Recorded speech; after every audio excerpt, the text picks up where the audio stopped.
I.e. never had an Audi before. Nothing sinister about that.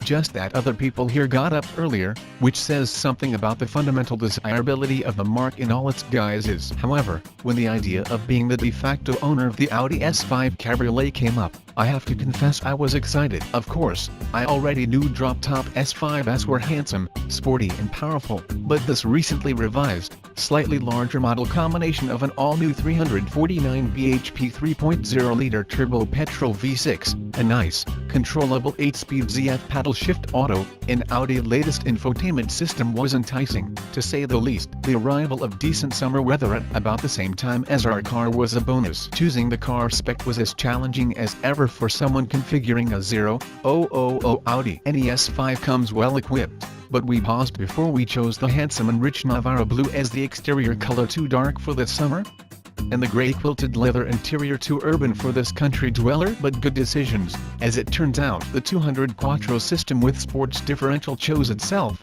who denied himself class best traction with a bit of torque vectoring chucked in. Ditto the OOS suspension and adjustable dampers, which, I already finding, allow the car to be configured ideally for a wider than normal variety of British roads. I have to admit I jibbed a bit at 350 for advanced parking assistance. I doubt if I'll ever use the self-parking, but I do regard front and rear sensors as essentials, and you also get a superbly clear reversing camera. I love head-up displays, even at 00, and I knew the 50 Bang & Olufsen audio system and 25 phone paraphernalia would help make journeys shorter. Folding mirrors make sense, and I happen to like flat-bottom steering wheels. Stuff I wish I left out: the zero smoking pack is obvious, plus the 00 wine deflector, which is a dream destroyer to me, much like mud flaps. Besides, I already proved that in open guise the cabin is largely free from buffeting. I also consider losing the 50 dynamic steering systems that go finger light at parking speeds, feel horribly imprecise, and could live without the 25 carbon fiber inlays in the cabin. Last thing, I feel surprisingly resentful about being stung an extra $75 for a storage pack,